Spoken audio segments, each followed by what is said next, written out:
¿Qué tal? ¿Cómo les va? ¿Cómo andan? Bueno, acá estamos, retomando el contacto con ustedes en esta reacción que por supuesto tiene que ver con la salida, con el despido de Fernando Gago como entrenador de Boca.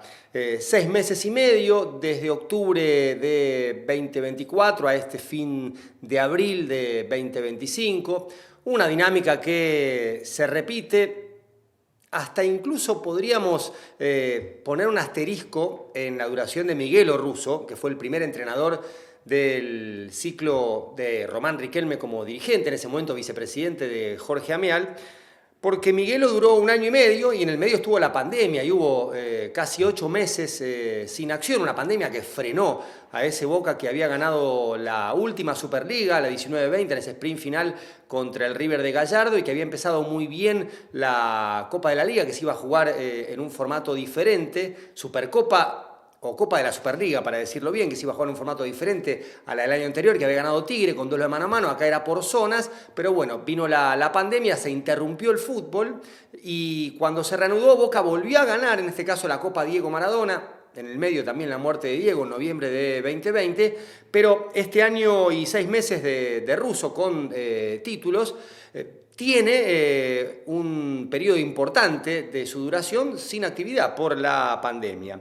Luego llegaron 10 meses de Bataglia entre 2021 y 2022, 8 meses de Hugo Ibarra entre 2022 y 2023, los 7 meses de Almirón en ese 2023 que también incluyó interinatos de Mariano Herrón, 9 meses de Diego Martínez en 2024, la salida de Martínez tras un interinato de Herrón desemboca en la llegada de Gago que tiene 6 meses y medio en el cargo. Como se ve, ninguno llega al año completo, o sea, ninguno que arranca en enero termina ese año y tampoco aquellos que toman el cargo en el desarrollo de la temporada completan 12 meses a cargo de un club que tiene como último título la Supercopa con el triplete de Benedetto ante Patronato en 2023, pero el último título largo es la liga ganada por la gestión Bataglia primero y Ibarra después,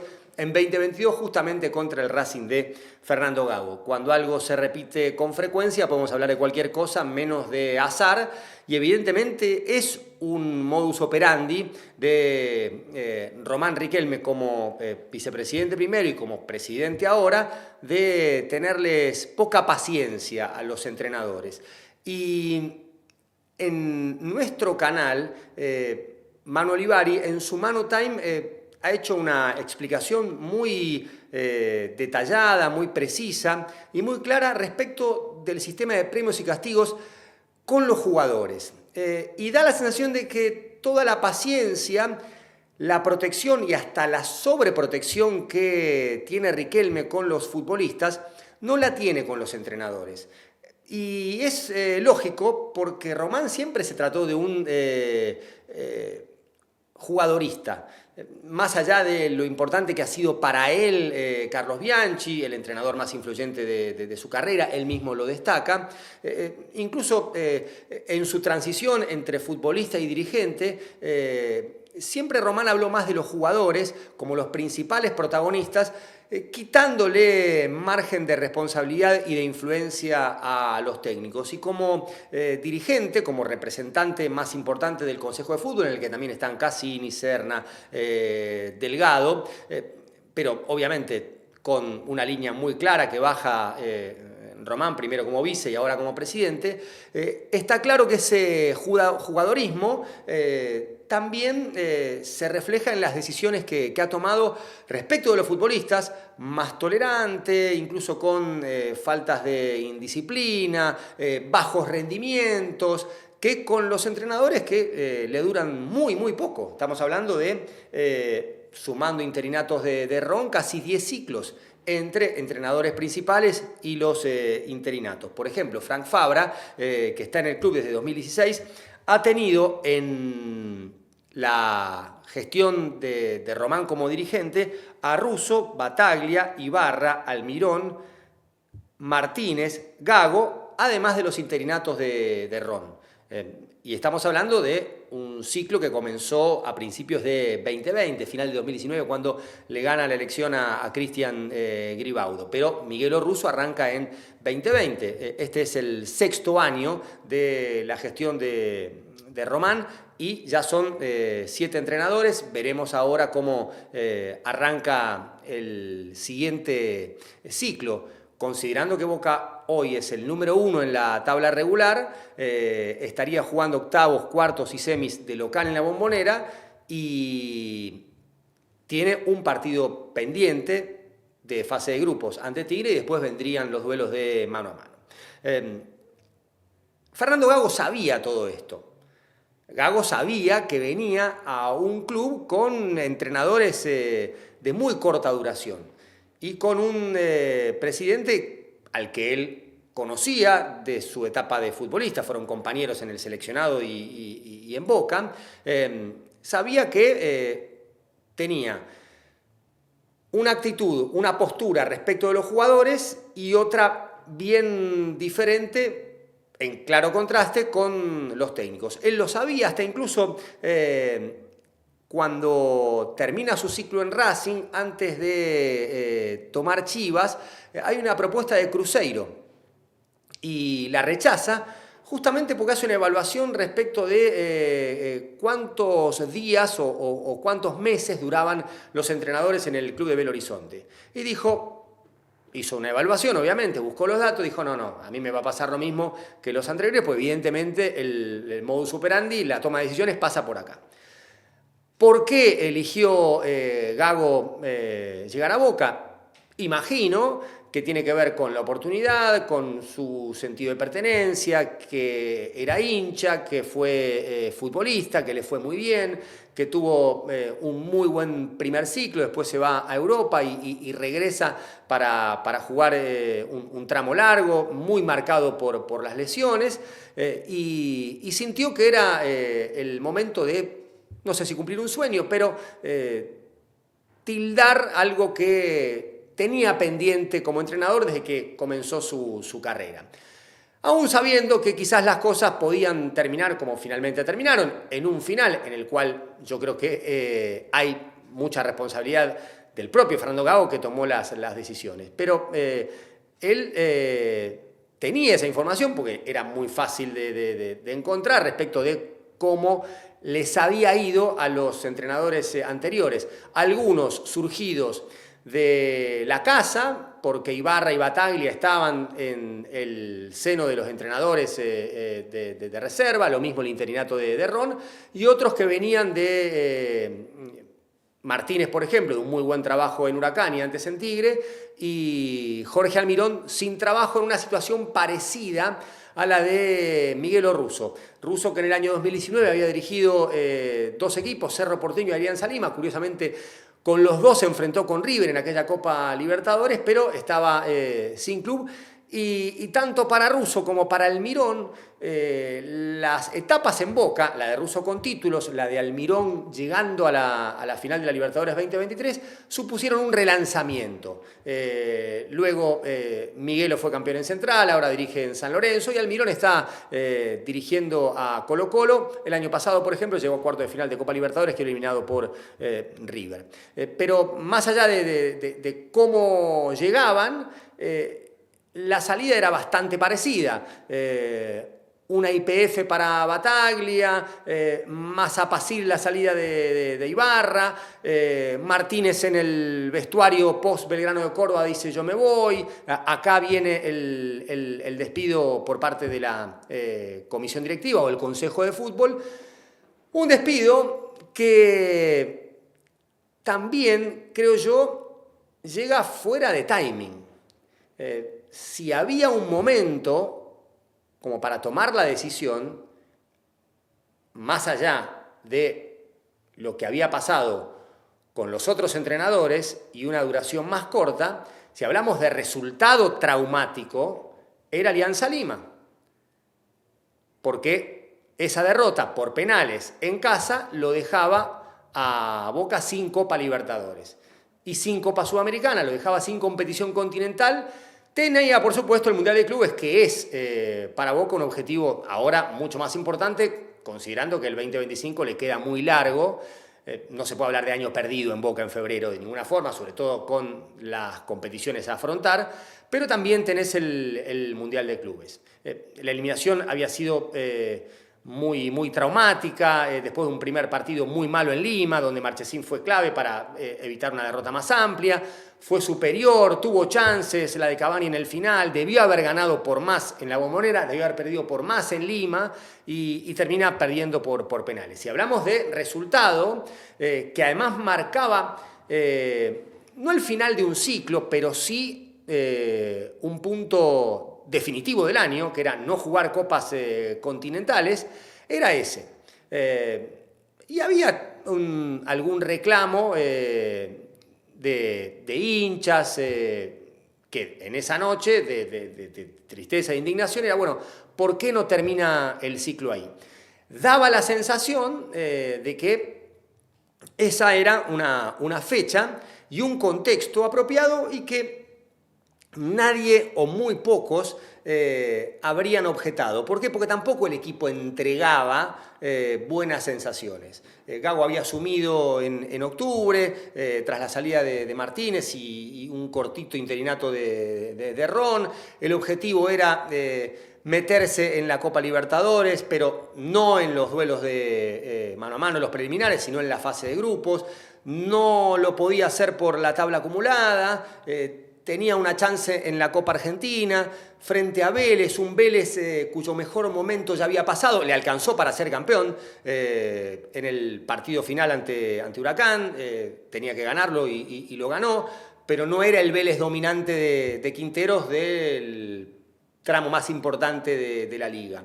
Un partido que iba perdiendo, lo da vuelta, vienen los cambios, arma una línea de 5 y recibe goles de área chica, algo que se vio en el partido ante River, y Vélez pasó de estar 2-3 a 4-3 con 2 goles de un futbolista que estaba ahí porque todo el equipo iba adelante, pero que no es un ariete de toda la vida como Agustín Bauzat.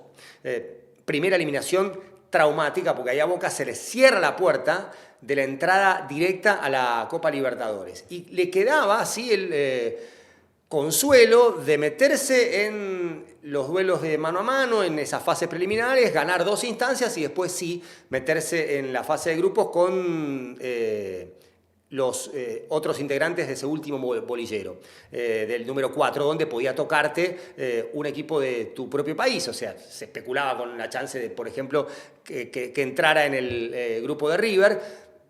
Le hubiera tocado contra Talleres, porque Alianza Lima ocupó ese lugar. Pero ahí tenemos ya un punto traumático, porque además los cambios de Fernando Gago en ese partido fueron decisivos. En un momento en el que Boca da vuelta el resultado, supera varias adversidades, una desventaja prematura de 2 goles, falta poco y los famosos cambios para cerrar el partido le dan a Vélez la posibilidad de tirar centros. Un Vélez que no tenía elaboración, que había perdido confianza. No digo que estuviera entregado, porque ningún equipo se rinde en una instancia de mano a mano estando un gol abajo, más allá de que estuvo 2 goles arriba, pero el impulso era de Boca. Y los cambios fueron decisivos para entender por qué Vélez dice, bueno, no puedo ganar con mi juego y empiezo a tirar centros, porque el equipo estaba hundido, no presionaba al que tiraba a los centros, tampoco era riguroso en los duelos en el área y con pelotas vivas, sueltas ahí apareció Bauzat. O sea, que hay una directa relación entre las decisiones que tomó Fernando Gago y lo que pasó después en términos de desarrollo y resultado. Se le cierra la puerta de la Copa Argentina, no tenía chances en la Liga, queda con la cantidad de puntos para jugar el repechaje. Viene un mercado de pases muy ambicioso, a diferencia del anterior, padecido por Diego Martínez, que hasta incluso no pudo usar refuerzos para la instancia de 16avos de final con Independiente del Valle, a diferencia de ese mercado.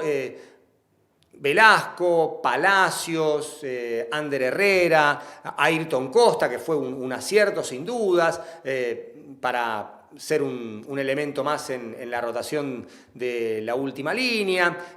Alarcón de Huracán. Es un mercado de pases consistente, más allá de lo que ocurrió después con Alan Velasco, al que le ha pesado la MLS, la rotura del ligamento cruzado, el sistema de competencia de la MLS, el calendario, el ritmo, las canchas y también, por supuesto, la demanda del mundo Boca, las urgencias y finalmente ese penal errado contra Alianza Lima que lo ha sepultado, a punto tal que ni siquiera jugó minutos en el tramo final del partido ante River, donde creo que nadie habría objetado su inclusión en el tramo final para ver si con alguna gambeta cerca del área podía o provocar una chance o un tiro libre directo. Pero el mercado de pases de Boca había sido razonable y muy superior al del año pasado, al de la ventana de la mitad de 2024, donde ahora Belmonte se asoma como titular, pero ni Belmonte, ni Martegani, ni Miramón, bueno, Milton Jiménez sí, pero era una alternativa ante Cavani y Merentiel. Aguirre, otro que tampoco pudo meterse en el equipo. No fue un mercado de pases productivo. Con el asterisco de no poder usarlos en el momento en que más lo necesitaban, porque Boca ahí tenía la sangría de la Copa América, también los Juegos Olímpicos y terminó, digamos, con mucho juvenil. Milton Delgado asomó en aquella serie contra Independiente del Valle, más allá de que había jugado antes con Martínez. Pero entre el mercado de pases, la pretemporada, las ilusiones que se renuevan, casi siempre a principios de año, la sensación era de optimismo. Una liga que te permitía, con el formato de 16 fechas y clasificarte entre los primeros 8, bastante margen para dedicarle buena parte de la atención a la competición continental. Pero para eso Boca tenía que pasar la pantalla de Alianza Lima, que había ganado la instancia anterior contra el Nacional de Asunción, de Paraguay. Bueno, ya sabemos lo que pasó, lo que fue el primer partido, muy superado por Alianza Lima, sostenido por Marchesín. En el segundo es superior, encuentra algo que ya había asomado ante Aldo Civi, ese 4-3-1-2 con Palacios de enganche, Ander Herrera, Delgado que había vuelto del Sudamericano Sub-20 y Zenón en el triángulo del medio. Ayrton Costa había sustituido a Rojo con presencia, Di Lolo se había afianzado como dueño del primer pase, Bataglia, otro de los incorporados para este semestre, otro jugador de garantías, no lo había mencionado en la enumeración anterior. Claro, encuentra cosas en ese segmento de partidos, pero el más importante lo pierde. Y volvemos a ese tuit que se ha viralizado respecto de la cantidad de partidos ganados por Gago y su menor importancia con relación a los que perdió. Cura contra el cáncer y evitar la guerra mundial. Bueno, en este caso podemos hablar de los duelos importantes, obviamente sin entrar en esa analogía de manera literal, pero Gago en su ciclo en Boca perdió pocos partidos, pero hicieron muchísimo ruido. La eliminación contra Alianza Lima, la eliminación contra Vélez, y da la sensación de que después de Alianza Lima el equipo empezó a fluir. No fue una maravilla, pero estaba relativamente cómodo en su manera de jugar, en ese 4-3-1-2. Un esquema en el que Gago no lo tiene como sus favoritos. Si uno mira, digamos, su recorrido, ha jugado con varios esquemas, algunos el 4-3-3 o el 4-2-3-1 más repetidos, en algún momento línea de 5, pero el 4-3-1-2 quizás es el esquema que mejor se adecua a este plantel de Boca. Con Cavani, Merentiel, Milton Jiménez como 9, la posibilidad de que jueguen 2, y si juega uno solo, tener la posibilidad de Ceballos como segunda punta, o Aguirre, o hasta el propio Alan Velasco. Palacios de enganche, y si no está Palacios, Velasco puede ponerse ese traje, Zenón de mediocampista izquierdo, Delgado de 5, creo que Delgado es el que le da sentido, ese 4-3-1-2, Belmonte de 8, y si se recupera Ander Herrera. Y atrás está bastante claro, más allá de la competencia en el puesto, Advíncula, Blondel, Barinaga, Sarachi Blanco, lo dejo a Fabra, que hace bastante ya no forma parte de la rotación, y los centrales donde están Bataglia, que también puede jugar en el medio, Di Lolo, Rojo y Ayrton Costa. Está bastante claro por las características de los jugadores que con este esquema, el 4-3-1-2, es el sistema o el molde que mejor se acopla a los jugadores. Tardó Fernando Gago, sí, sin dudas, en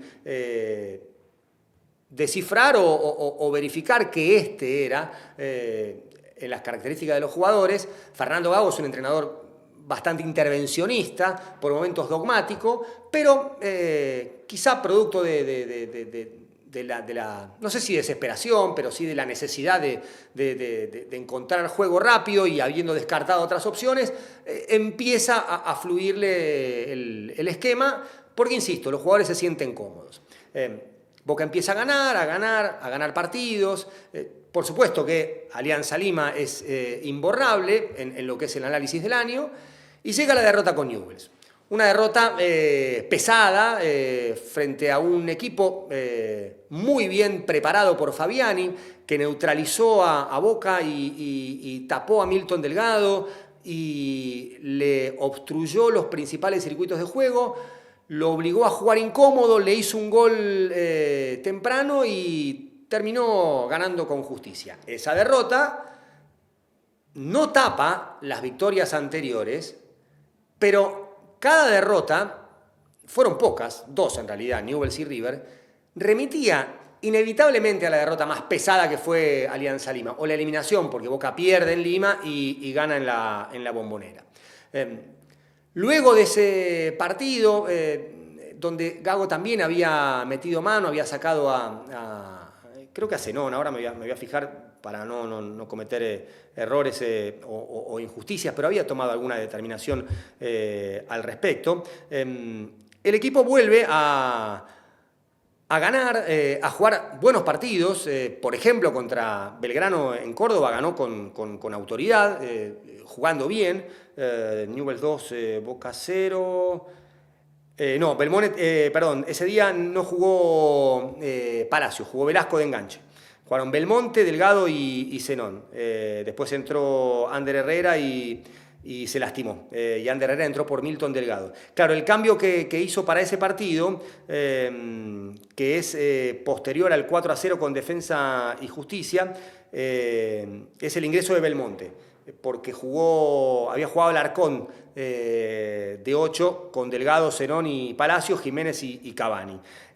Cuando Boca empieza a jugar 4-3-1-2, en el partido con Aldo Civi seguro, con Ander Herrera, Delgado,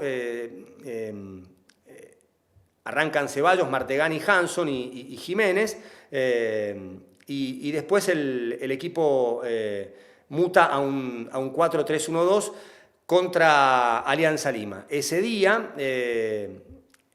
juegan Ander Herrera, Delgado, Zenón, Palacios, Merentiel y Cavani, con Advíncula, Bataglia, Rojo y Sarachi. Un equipo que fue repitiéndose en nombres y en sistema durante todo este tramo.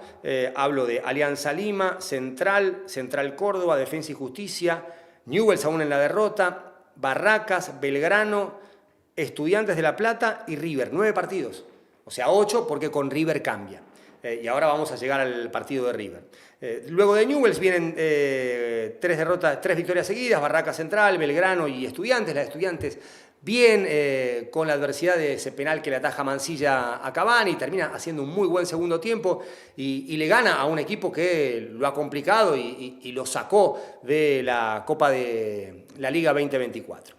Y llega el partido con River. No disponible Cavani, desgarrado, no disponible Jiménez. Y Gago hace un cambio, pero no es un cambio cualquiera. Ayrton Costa de central, línea de 3, suponíamos, con Advíncula y Blanco a la altura de Belmonte y Delgado. Palacio Zenón armando un cuadrado ahí con los mediocampistas y arriba Merentiel. Claro, en la primera posesión te das cuenta de que Advíncula y Blanco están en la línea de los centrales, línea de 5, hundida. No discute tenencia de pelota, parte de cobertura de espacios, no reduce hacia adelante. El gol de Driussi es una clara muestra, porque Acuña está cerrado en posición de interno y nadie lo toma, y el equipo retrocede, ocupa espacios, no los defiende, no marca por presión. Driussi cabecea entre rojo y blanco, porque Ayrton Costa había ido a presionar a Mastantuono. El segundo gol es un retrato de lo que fue una acumulación de defensores, resignando pelota, resignando presión y esperando más que provocar el error del rival. Un error que llega de Pesela, de pelotazo blanco, define Merentiel.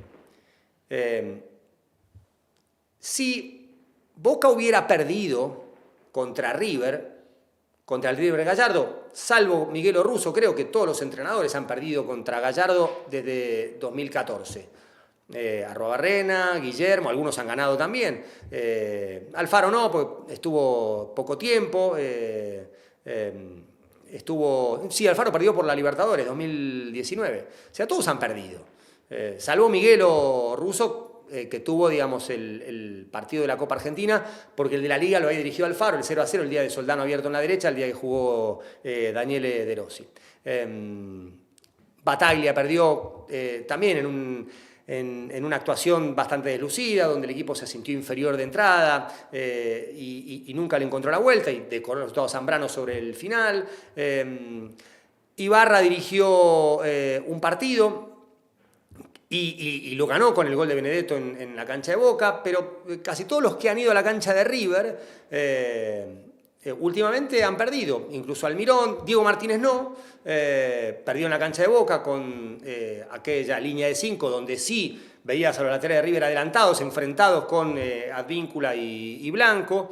Esta sí fue una línea de 3 con los laterales abiertos y adelantados, no en este caso la de Boca, pero sí. El cambio era Ceballos por... está claro que el entrenador tiene todo el derecho del mundo de armar el equipo que quiera en función del rival, de las fortalezas y las debilidades, y en definitiva Gago intentó explicarlo, más allá de que la ejecución fue muy mala en el primer tiempo, en la rueda de prensa. Pero vuelvo al concepto.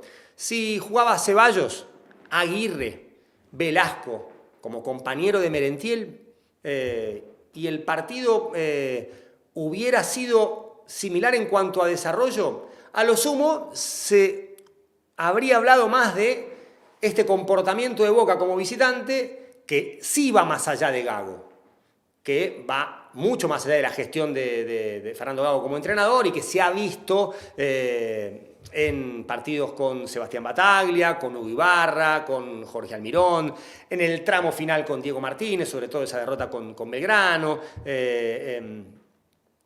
también ante Atlético Tucumán en el comienzo, y con el propio Fernando Gago, por ejemplo, en ese arranque, derrota contra el Tigre de Sebastián Domínguez.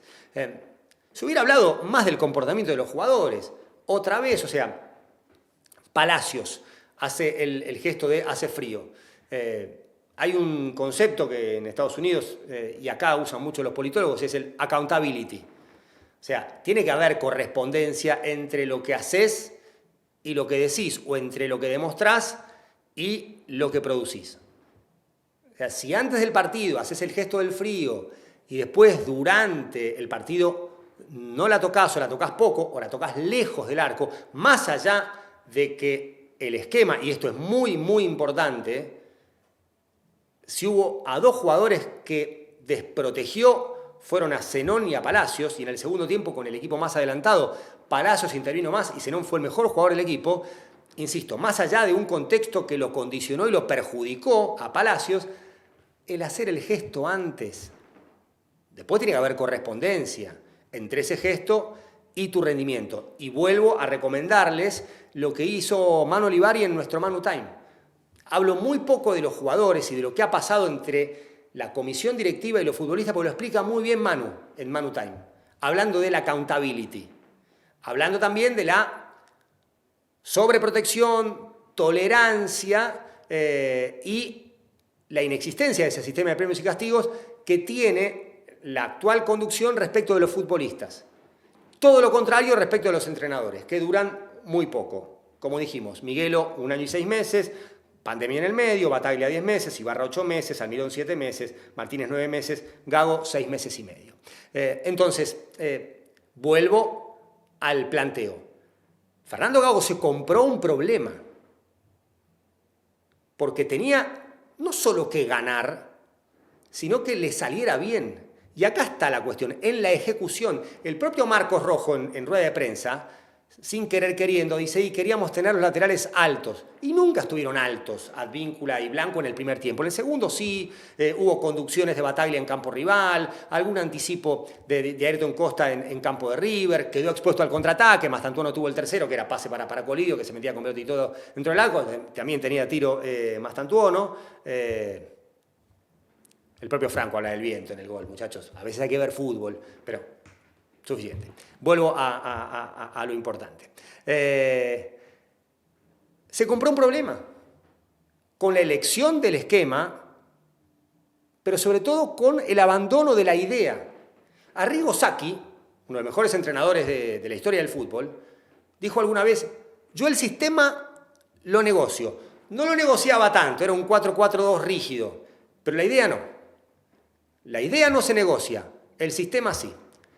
Acá Boca no solo cambió de sistema, sino de idea, de manera de jugar. Porque con la línea de 5 resignó pelota, más allá de que en el primer tiempo, en el segundo tiempo la tuvo más, pero el segundo tiempo es consecuencia del primero. Boca salió a jugar con otra postura por la sandunga que se había comido en la primera mitad y por lo barata que le había costado esa primera mitad con un Marchesín con 5 o 6 atajadas impresionantes. Con relación a eso también Manu habla de las conductas y los comportamientos de los jugadores.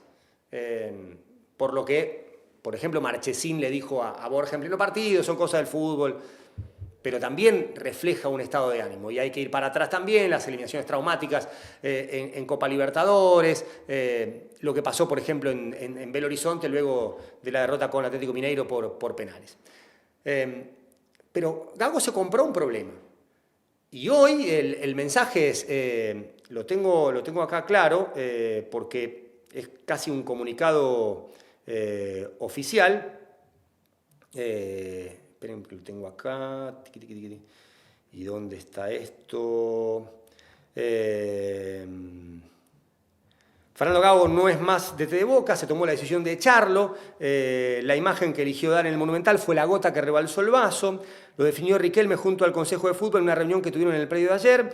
Se está despidiendo en este momento del plantel, el mensaje es de las 9 de la mañana.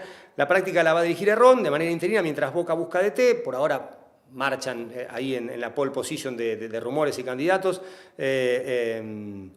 Kili González y Gustavo Quinteros, que ya no es más entrenador de Gremio. Yo creo que Quinteros queda muy bien perfilado porque ahora está sin trabajo. Y Herrón se va a hacer cargo del primer equipo. Hay una coincidencia respecto de la salida de Gago de Racing. Gago renunció después de la derrota contra el Rojo de Tevez, 0-2 en el cilindro. En ese momento estaba puntero e invicto en el torneo local.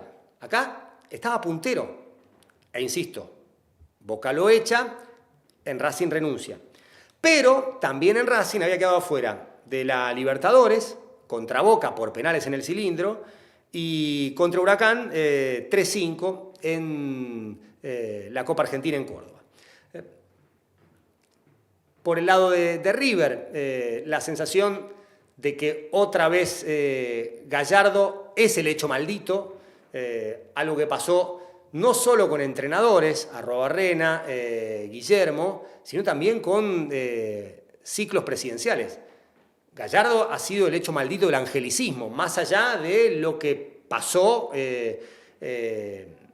con los títulos locales, pero sin dudas que la eliminación de la Libertadores 2019, que ya Angelici no podía presentarse, la elección de Gribaudo, la derrota de Mauricio Macri en la general, la derrota de María Eugenia Vidal en la provincia de Buenos Aires y la decisión de Riquelme de sumarse a Jorge Amial con un guiño importante de Sergio Massa, también fue muy importante. Todo el contexto de 2019, incluido el deportivo, la semifinal de Copa Libertadores, ayuda a entender por qué se termina, después de aquella asunción de Mauricio Macri en el 95, esa gestión del oficialismo de casi 24 años. Y también tuvo que ver una derrota de Boca, en este caso con Gustavo Alfaro de entrenador, a manos de Gallardo. Se había cortado esa influencia de Gallardo, sin dudas el hecho maldito para Boca en los últimos años, 11 años, con la llegada de Russo. Había ganado Miguel ese duelo de Copa Maradona por penales, también la Copa Argentina por penales. No eran victorias rotundas. En 2022 sí, Boca le gana los dos partidos, uno con Bataglia, gol de Villa en el Monumental, el otro con Benedetto en la Bombonera, 1-0. Le había ganado también en el sprint final el Boca de Russo al River de Gallardo. Parecía que ese influjo terminaba. Se va Gallardo a fin de 2022, llega De Michelis. Ahí la cosa es más repartida porque De Michelis gana los dos clásicos de ese 2023. Los dos contra Almirón. En el medio Boca llega a la final de la Copa Libertadores, la pierde. Pero bueno, en 2024 Martínez gana en Córdoba con una de las mejores actuaciones de Boca en los últimos tiempos. Empata con el gol de Medina, pero bueno, ya después se va De Michelis, no por esa derrota, pero venía ya bastante erosionado su ciclo. Y vuelve Gallardo. Y River gana en la Bombonera con suplentes, pensando en el partido de Copa Libertadores, gana 0-1.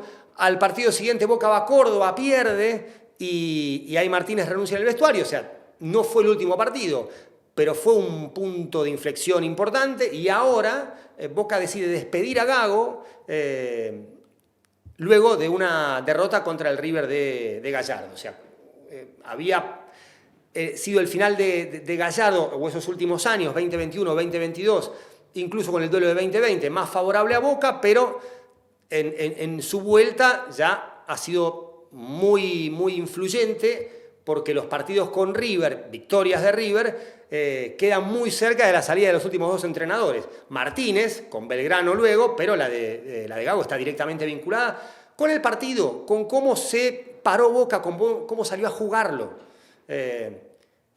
Obviamente que hay un arrastre, que la principal incidencia para entender el ciclo y este final prematuro de Gago es Alianza Lima y no River, y que si Boca hubiera jugado este partido con esta idea y con este contexto, pero estando en fase de grupos de Copa Libertadores, no habría pasado nada. O en todo caso sí se hubiera discutido, che, pero ¿por qué se traicionó? ¿Por qué resignó idea y esquema? Pero no más que eso. Está claro que era Alianza Lima y probablemente el ciclo para los dirigentes quedó herido de muerte, por decirlo de alguna forma, y perdón por la exageración, pero de Alianza Lima era muy difícil que regresara, salvo saliendo campeón. Y el otro día Marcos Bonocor en la transmisión decía, y no le queda otra de salir campeón, y ni siquiera. Ahora, hay responsabilidades de Gago, las hemos hablado, no le encontró la vuelta, fue dogmático, por momentos hubo lo que en su momento Guardiola dice ataques de entrenador respecto de, bueno, buscar una solución bastante rebuscada, valga la redundancia, o bastante compleja, cuando la cuestión pasaba por más simplicidad, de ubicar a los jugadores en el sitio correcto, sí, contó con un plantel mucho más abundante en variantes en este semestre, el expediente Marchesín-Brey en el partido de Alianza Lima, del que Fernando Gago asume la responsabilidad, pero la dinámica de los acontecimientos, si uno toma en cuenta las imágenes, arrancan por una conversación entre Marchesín y un asistente, y después van hablando entre Chispa Cogliandro, Colochini, Cristian Muñoz y Gago, y da la sensación de que si uno respeta esa dinámica es más una decisión de Marchesín que Gago decidió aceptar, más allá de que Fernando Gago, con la lógica de un entrenador, creo que todos habríamos hecho lo mismo, dijo no, el que pidió el cambio fui yo sabía que tenía un cambio, me acordé de esos penales de Bray contra Gimnasia Esgrima La Plata. No solo es la derrota por penales, sino ese episodio tan traumático también.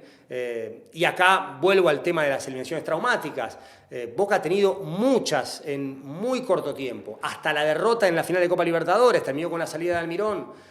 La Copa de la Liga, partido controlado con Estudiantes, patada de Lema, penal, roja, gol de Cetré, 1-1, penales, victoria de Estudiantes, la expulsión de Advíncula a los 12 segundos. Boca tiene chance para ganarlo con la última de Merentiel, 2-1 abajo, penales, se queda fuera. La de Vélez, donde también hay responsabilidad de entrenador con esos cambios.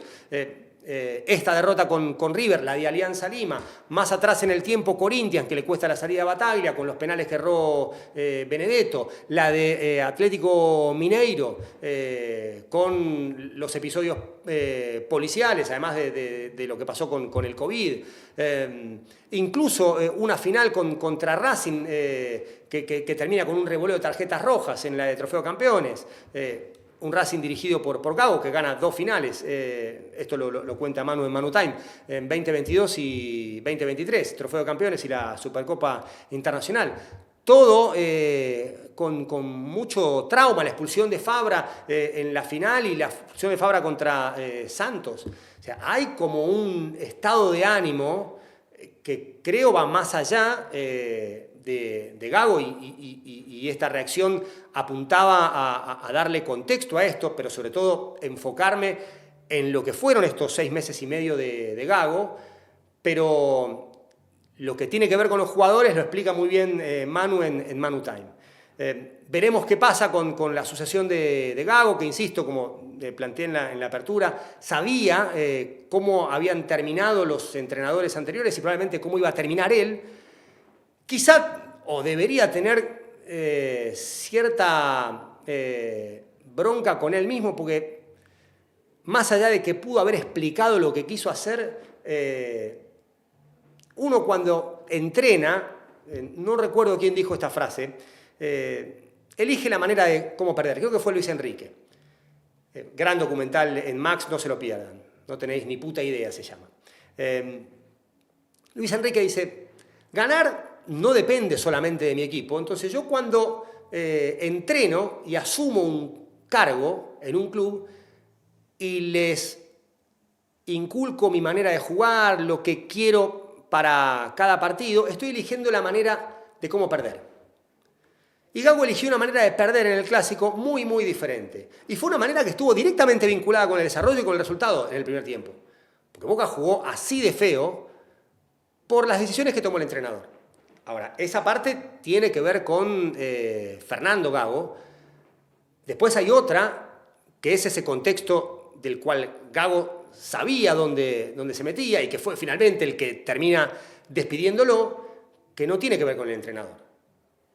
Y así como Román es muy tolerante, hasta permisivo y sobreprotector con los jugadores, y concede, sin un sistema de premios y castigos, demasiadas cosas, desde indisciplina, expulsiones, malos comportamientos fuera de la cancha, algunas actitudes que si ganás y jugás bien te las permiten, pero si no hay accountability, ¿para qué? ¿Para qué se hace así en la cancha de River? Toda esa licencia que les da a los jugadores, siendo una persona en la que cree, como yo, que lo más importante del fútbol es el jugador, bueno, todo eso está en franco contraste con lo que él decide respecto de los entrenadores.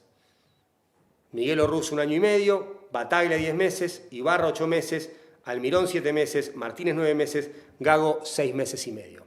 Cuando algo se repite con frecuencia, podemos hablar de cualquier cosa menos de azar, de casualidad. Abrazo, muchachos. La seguimos pronto. Chau.